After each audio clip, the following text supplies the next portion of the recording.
Finally നമ്മുടെ broadband upgrade ചെയ്തിരിക്കുകയാണ് Jio air ഫൈബറിലേക്ക്. ഇതിലേക്ക് വേണ്ടിയിട്ട് നിങ്ങൾക്ക് ഒരു തരത്തിലുള്ള ഫൈബർ വയേർഡ് കണക്ഷൻസും വേണ്ട എന്നുള്ളതാണ്. സോ ഈ ഒരു എയർ ഫൈബർ എന്ന് വെച്ച് കഴിഞ്ഞാൽ ഫുള്ളി നമ്മളുടെ വീട്ടിൻ്റെ അടുത്തുള്ള നെറ്റ്വർക്ക് ടവറിൽ നിന്നായിരിക്കും നമുക്ക് വീട്ടിലേക്ക് ഇന്റർനെറ്റ് കിട്ടുന്നത്. അതിന് വേണ്ടിയിട്ടുള്ള ഒരു ആന്റിന ഇതുപോലുള്ള ഒരു ബോക്സിനകത്ത് വരുന്നതായിട്ട് നിങ്ങൾക്ക് കാണാൻ പറ്റും. ഇത് നമ്മുടെ വീട്ടിൻ്റെ മുകളിലായിട്ട് ഉറപ്പിക്കും.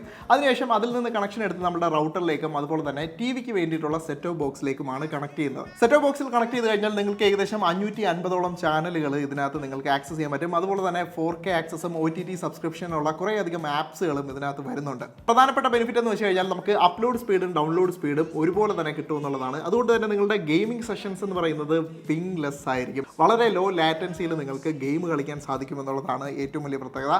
നിങ്ങൾ കണ്ടന്റ് ക്രിയേഷൻ അതുപോലെ തന്നെ സ്ട്രീമിംഗ് ഒക്കെ ചെയ്യുന്നവർക്ക് വളരെയധികം ഉപകാരപ്പെടുന്ന ഒരു സാധനമാണ് ജിയോ എയർ ഫൈബർ എന്ന് പറയുന്നത്. നിങ്ങളുടെ വീട്ടിലോ നിങ്ങളുടെ നാട്ടിലോ ഇതുവരെ ജിയോയുടെ ഫൈബർ കണക്ഷൻ എത്തിയിട്ടില്ലെങ്കിൽ നിങ്ങൾക്ക് പറ്റിയ ബെസ്റ്റ് ഓപ്ഷൻ എന്ന് പറയുന്നത് ജിയോയുടെ എയർ ഫൈബർ